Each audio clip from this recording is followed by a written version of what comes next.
Well, good evening, fellow adventurers. And right now, I do have an impromptu hiking trip coming up with the family. So what I'm in the process of doing is actually dehydrating taco meat. We're going to have tacos on the trail for one night. And I want to show you how I normally do this, minus a couple of things because it is kind of rushed. So we're going to go ahead and cook this up, and we'll show you what we did. So okay, we started out with 1.5 pounds, of course, hamburger meat here. And we're browning it up really nice and neat.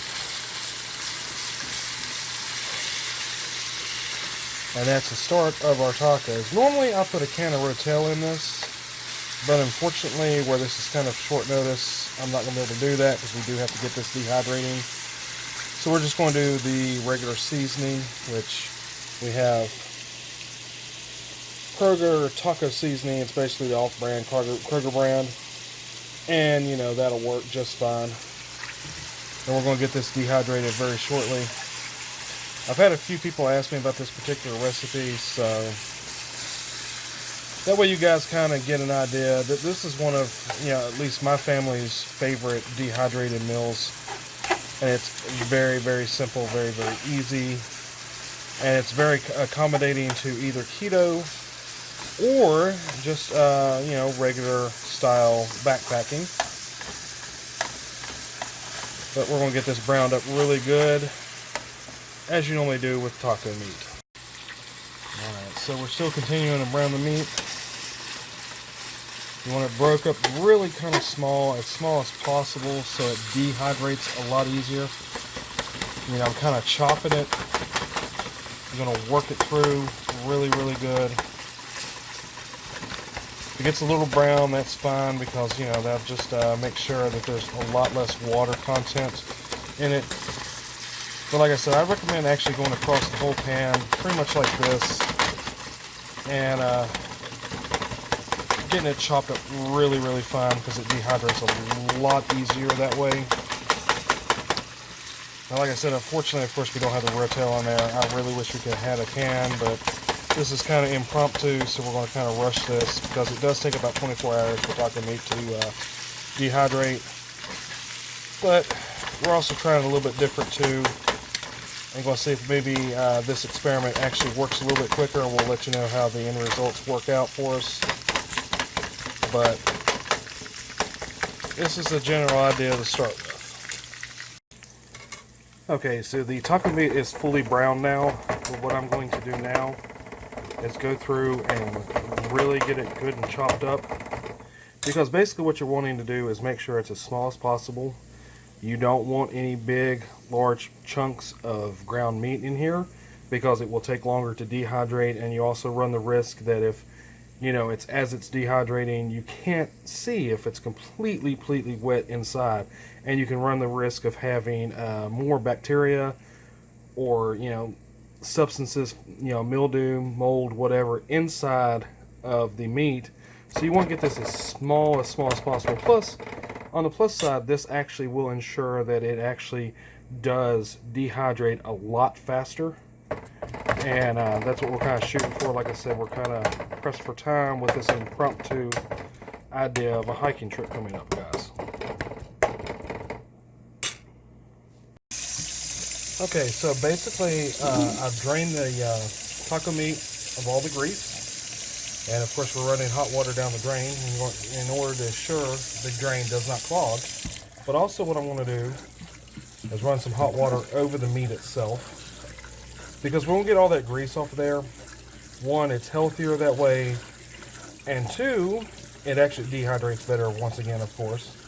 So and I'm rinsing it with hot water in order to ensure that the temperature still stays consistent, because we still have to, of course, add our seasoning and get that mix in there. But we want to get all that grease and fat content off of here. We want healthy fat, not, of course, unhealthy fat, to keep our keto intact.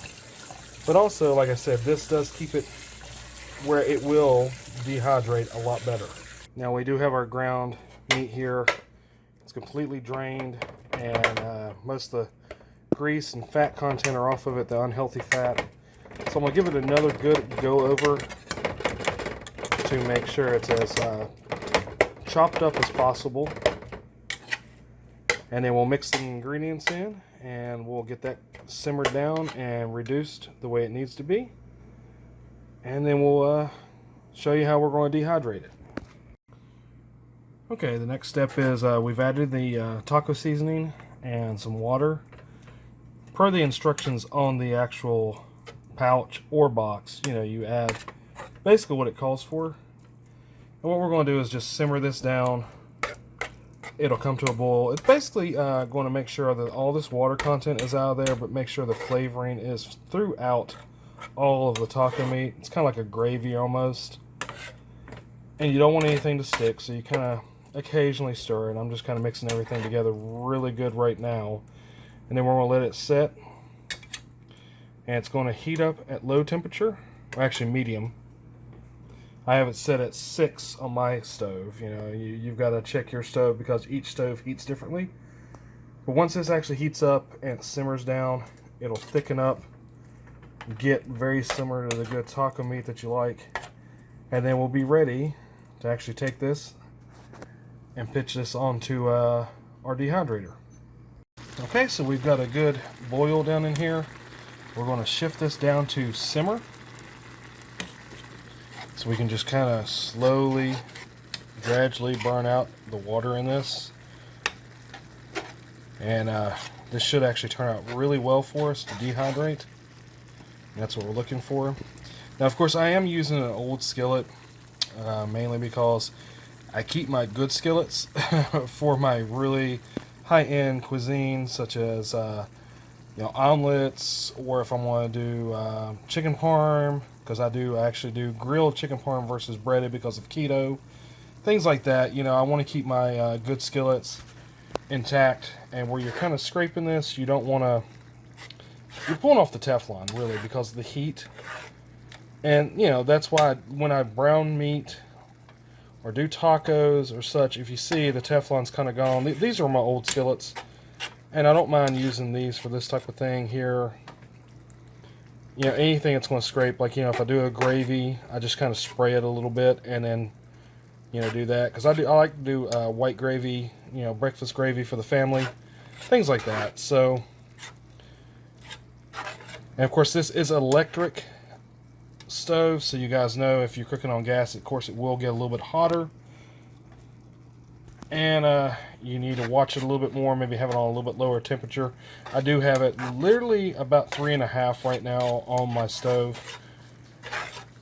That's a good reference. You know, like I said, every stove's different depending on the power supply that's rolling through it, depending on what's going on.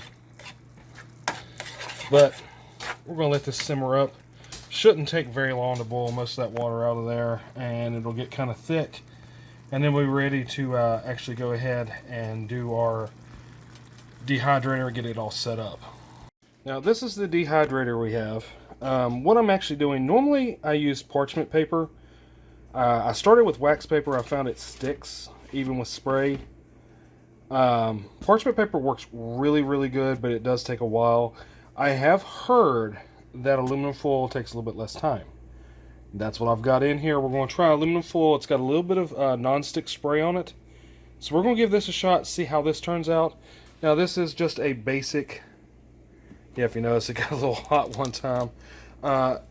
Basically, just a basic dehydrator. I got it off Amazon for $30, but it works really well. I've dehydrated beef, you know, for beef jerky. I've done chicken on it. I've done chili, tacos, a number of different dehydrated meals directly on this. So I have 2 trays set up right now. So we're hoping that this actually works. I'm hoping that 2 trays will be enough for the 1.5 pounds.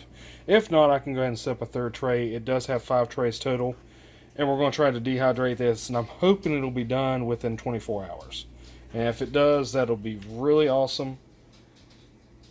If not, we'll definitely know to do the parchment paper because that works really well. So that's tip number 1. Parchment paper works really good. We'll see what aluminum foil does. Basically, you come in, you pull your aluminum foil across the tray, and then you just kind of smash it down like I did here. And then you cut the circle out here in the middle so it can breathe up. And of course over here on the sides it'll be able to breathe both sides very easily. And all that heat will rise up through and dehydrate your meat. And that's what we're trying to do here. So we'll see if this works, and I'll let you know. We'll check it here in about 12 hours, see how it's doing. Of course, normally at 12 hours I kind of stir the meat around. I'll show you how I lay it out, and then we'll go from there. If you notice, most of the moisture has cooked out of this already, which is really awesome because it'll dehydrate quicker. You don't want to let it go too much longer because you'll start getting more grease in it, because the meat will start re-cooking, which is already done, but of course it still harbors a little bit of that fat content, but that's good fat in there, so you don't want to lose that. This is kind of the way I like my tacos on a normal basis, you know, if I'm eating those just daily.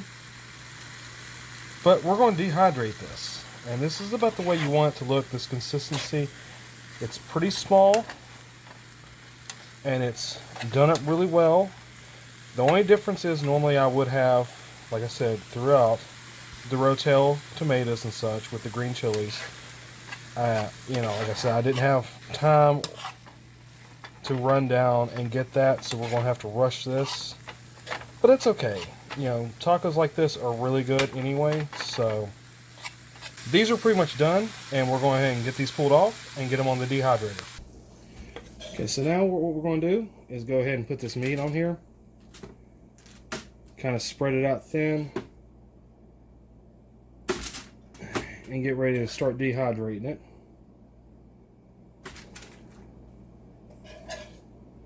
Yeah, it's probably going to take 2 layers for roughly 1.5 pounds of meat. Going to spread this kind of thin. It'll cause it to actually dehydrate quicker if you spread it thin and use multiple layers, which, yeah, definitely, I'm figuring about 2 layers would be perfectly fine for this. They get a little bit down here in the center. We're going to pull that out. Definitely don't want to waste anything. So there you go. That's our first layer of meat. Make sure it's good and spread thin here. Looks pretty good. We'll go ahead and add the next layer.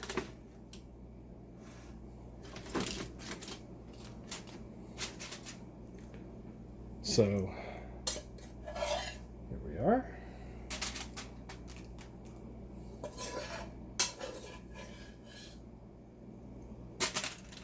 And it's pretty much the same thing. You just kind of want to get it on there, get it spread kind of thin. And sorry for the pot being in the way, but what we're going to do is kind of just scrape this on over here. Maybe a little bit over here on this side.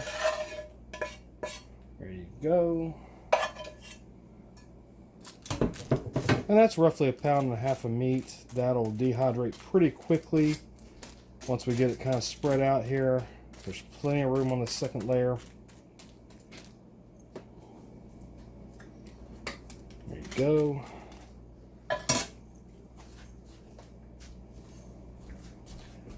And of course what you do after that, this is a 5-layer system. So in order to cook it correctly, so the temperature doesn't get too hot in there and actually start cooking it, you want to just dehydrate. You put all 5 layers on, and that's it stacked up. 1, 2, 3, 4, 5 with its lid, with the airflow up here. Now this will allow the meat to actually dehydrate very quickly and very comfortably. I always set it at the highest setting, which is roughly 160 degrees Fahrenheit. It's not a cooking temperature, but it is a holding temperature, but it will dehydrate as well. We have it right now, looks like it's 70 degrees Celsius. I'll check and make sure that it is 160 degrees Fahrenheit. That's what I believe it is. And we'll go ahead and turn it on. Okay, if you can hear it. So now you have the fan running in the system down here. If you see my finger at the very bottom of the screen. And what it's doing is it's got coils and heating elements down in here in the base, and what it'll do is it'll push this up through the center, up to here, and those will blow out these sides. And basically it's a constant rotation of heated air.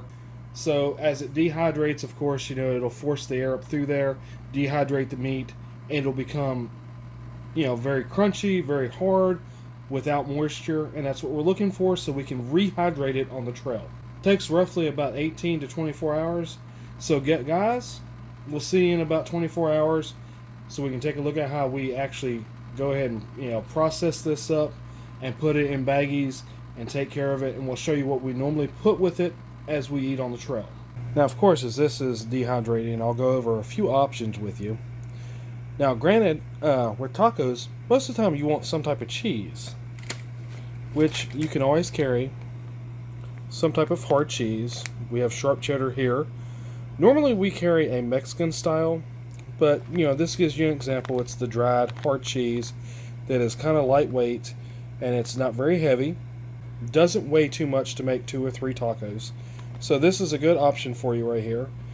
Now, of course, you can always carry flour tortillas, just like this, and make yourself some tacos, 2, 3, 4, whatever you desire. Basically you would rehydrate your meat and then put it on here like a normal taco and add your cheese.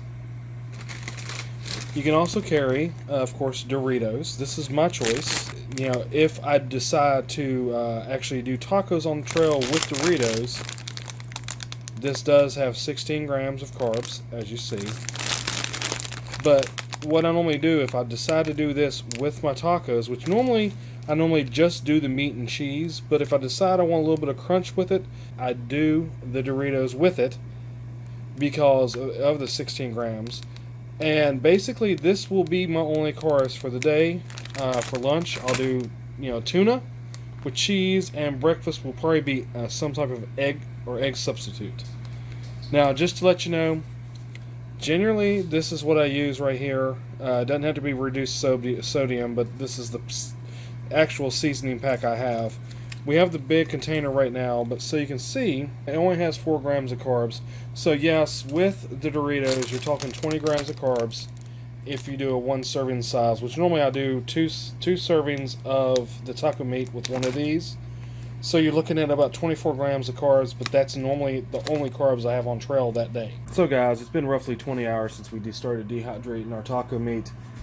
Now, of course, I did check it at about 10 hours, right about in the middle, and give it a good stir through, make sure all this meat was broken up and kind of a little bit further apart. As it dehydrates, it does shrink down, giving you more opportunity to get more airflow in between all of the meat, making it dehydrate faster. It was actually doing really well at 10 hours. I'm pretty sure it's going to be done now. But I did also want to take the opportunity. I did find this as I was looking for my freezer bags. This is the nacho cheese that we carry on trail sometimes. It does weigh, if you see right here, 3.5 ounces. A lot heavier than carrying shredded cheese. But, for an overnighter or, a short trip, this wouldn't be bad, and it does taste good. Now, generally, this will cover 2 people. So, this is something that you can carry. It doesn't have to be this particular brand.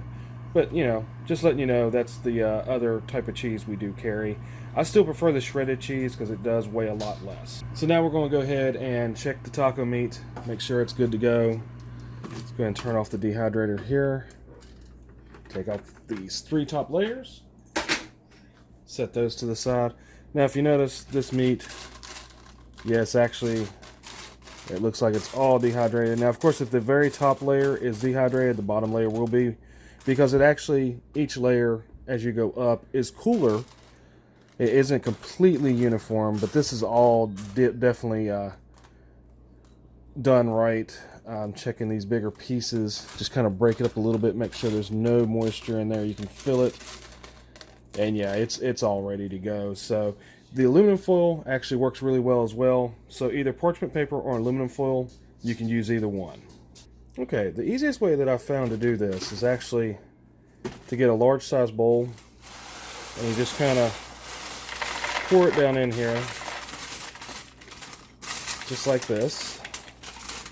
Get all the pieces off. You notice it didn't stick. That's really nice, because with wax paper, we used to have a major problem with that. That was the very first couple of times that we used the dehydrator with this type of meat. Even chili, it stuck. So finding things that don't stick is definitely key in this process. Oh, not spilling in here. Yeah, that's all definitely good and dehydrated here. And of course, we'll throw that aluminum foil away and get those 2 layers washed. Be ready for next time. And of course, you have some pieces down here. Now, we did wash this off really good and use antibacterial soap on it. So, this is actually still a very clean surface, so we can get these little crumbs here. And there you go. It looks kind of like dog food, guys, but it's really good. This will rehydrate really well on the trail. Gonna make sure it's all kind of broke up really good before we start bagging it up.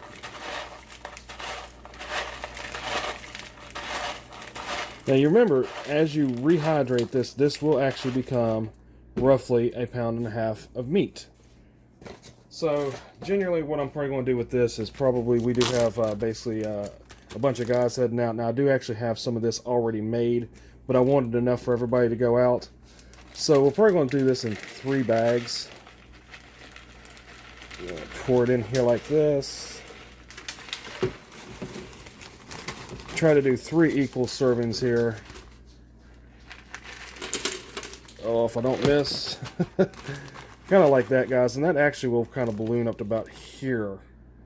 Once you fill it up with water, you put water at about here. It'll come up to about here, and then of course you add your, by the time you add your cheese and you add your you know, either chips or you put it on tortillas, this will be a pretty good helping right here. I may add just a little bit more, but like I said, I'm going to try to get 3 even things.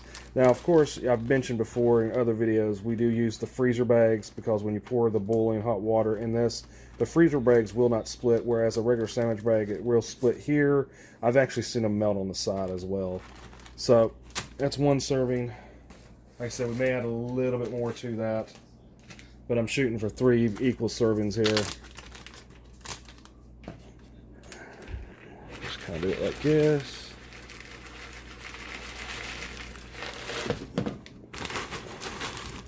And see, pretty much even. I mean, you kind of eyeball it. You know, you don't have to be perfect right on the spot there.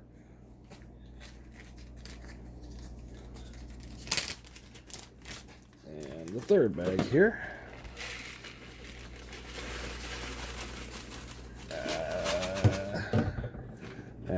Get these little crumbs here. Don't want to waste too much. Get it all evened up here nice and neat. Yeah, that one's a little bit less. I think this had the most in it, so what I'm going to do is kind of come in here and maybe get just a little handful and move over to this bag to kind of even it out. Yeah, it's pretty close there. So now we have 3 servings of tacos on the trail, guys. It's pretty good. We'll get those set up. I do generally just put them in the fridge. I found if you put them in the freezer, they run the risk of getting the freezer burnt. What we really need is a vacuum sealer. That's one of my next big buys for doing these dehydrated meals. But right now, this works. You put them in the fridge. As long as you're planning on using them in the next couple of weeks, they're going to be okay. In fact, I've actually used them a couple of months later. But these are going to be used literally in the next less than a week. So that's pretty awesome. And try to squeeze all the air out of them. And there you go. Won't take up too much room in the fridge, and definitely not much room in your pack. So guys, that's the idea behind doing dehydrated meals on trail. Now this, of course, will work for either chili. I've done stroganoff. I've done spaghetti. A number of different things that you can actually dehydrate yourself. You know, beef jerky. Things like that. You know, you can always dehydrate all of your food. You don't have to buy the mountain houses, which, I mean, makes things a lot easier on you. It's definitely a cheap alternative for you to make on the trail. Once you have a dehydrator, you're set to go. You know, it's what I do. It's what I enjoy. I actually enjoy doing my own dehydrated foods. Now, don't get me wrong. The mountain houses, the, you know, different backpacking meals that you can buy pre-made, they're all really good, and they're definitely a good alternative. But you know, if you like making your own food, why not go ahead and dehydrate it yourself? So, you know, that's like I said, that right there is going to get me 3 meals. That cost me roughly $7, and that's a really good alternative, guys. So if you really enjoyed this video and liked the content, definitely subscribe. Leave me a comment at the bottom if you have any questions. Like, share the video. get the word out. Everybody loves a grand adventure, guys. So we'll see you in the next video on the trail. Always live your grand adventure to the fullest.